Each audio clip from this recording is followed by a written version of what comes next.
Assalamualaikum warahmatullahi wabarakatuh. Nama saya Altaf Muhammad Tahyan. Nama saya Ignatius Paskaryanto. Pada kesempatan kali ini kami akan melakukan wawancara mengenai TB1 pengantar manajemen, dan bersama kami narasumber yaitu Ibu Selvi Juliana dari PT Alfa Jaya, bergerak dalam bidang jasa. Untuk Ibu Selvi, aku mau nanya mengenai budaya organisasi. Bagaimana Ibu menggambarkan budaya organisasi di perusahaan Ibu ini? Budaya organisasi yang saya cerminkan di perusahaan adalah kejujuran, kedisiplinan, tanggung jawab. Karena dalam bekerja harus ada itu tiga itu: kejujuran, kedisiplinan, tanggung jawab. Lalu bagaimana Bu Selvi budaya organisasi mempengaruhi kinerja tim dan individu di perusahaan Bu ya? Itu sangat bermanfaat sekali. Karena apa? Dengan dia tiga itu yang dia kerjakan, itu adalah membuat kepuasan customer untuk dapat dilayani lebih baik lagi. Karena customer maunya kita harus ada tanggung jawab, disiplin, dan kejujuran itu harus dipegang. Selanjutnya tentang etika dan tanggung jawab sosial perusahaan. Aku ingin nanya, bagaimana perusahaan Ibu memastikan adopsi dan penerapan prinsip etika di semua tingkatan organisasi?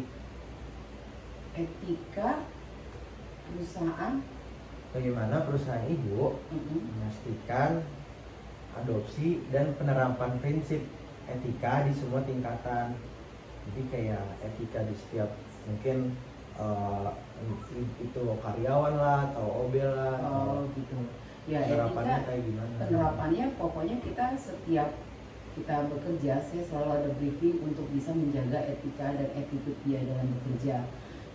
Seperti tidak boleh bawa handphone di saat bekerja, harus sesuai dengan sistemnya dalam bekerja, dan harus memberi kepuasan bagi customer dengan dia lebih giat lagi dalam bekerja. Itu adalah kepuasan, etika dalam bekerja.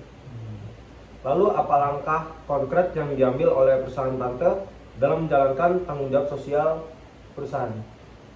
Langkah konkretnya seperti kita selalu memantau dia dalam setiap bekerja, dan kami selalu menanyakan ke setiap customer kepuasan apa atas pelayanan kami gitu.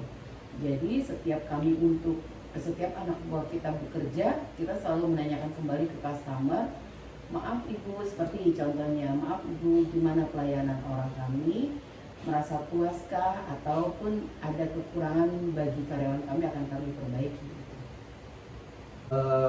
Selanjutnya untuk perencanaan, aku mau nanya bagaimana proses perencanaan dilakukan di perusahaan ini?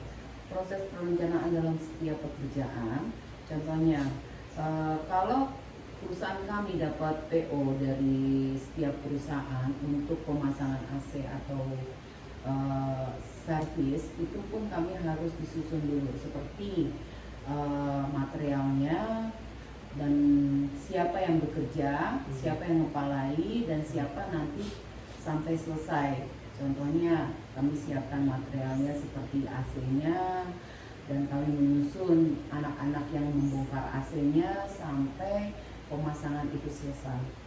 Berarti sebelumnya ditata terlebih dahulu.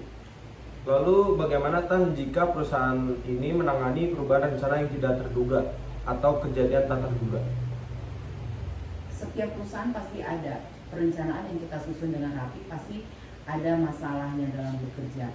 Contohnya pemasangan AC, kami kan bergerak dalam bidang AC. Dalam setiap pemasangan itu ada salah, AC sudah dipasang ternyata bocor. Nah, itu kami harus mengulang lagi sistemnya. Ini siapa yang mengerjakan dan salahnya di mana, dan kami harus revisi ulang dari setiap anggota anak buah kami. Seperti itu akan kami perbaiki lebih lagi.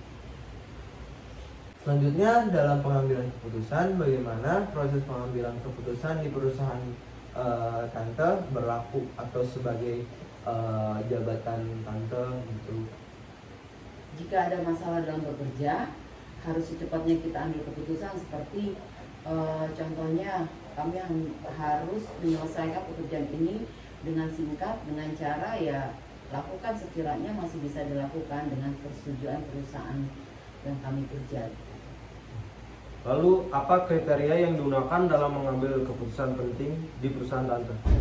Kriteria yang digunakan itu seperti ya dalam keadaan mendesak, dalam keadaan juga urgent, yang harus secepatnya ini selesai karena sesuai dengan jam waktu limit dalam kita bekerja. Selanjutnya perorganisasian. Bagaimana struktur organisasi di perusahaan tante? Kayak strukturnya bagaimana gitu, jabatan-jabatannya, piramidanya. Strukturnya direktur, bagian keuangan, manajer, sama kepala teknisi dan teknisi. Lalu bagaimana perusahaan ini memastikan tugas dan tanggung jawab terorganisasi dengan baik di antara anggota tim? Dari kepala teknisi ke anggota timnya, dia harus memberikan program seperti contohnya pembagian tugas, seperti kamu yang membongkar, kamu yang memasang, kamu yang memasang instalasi seperti pipa ataupun pembuangan air seperti itu. Ada bagian-bagiannya. Baik, kami rasa itu saja. Terima kasih waktunya tante telah meluangkan waktu untuk kami. Sekian dari kami. Wassalamualaikum warahmatullahi wabarakatuh.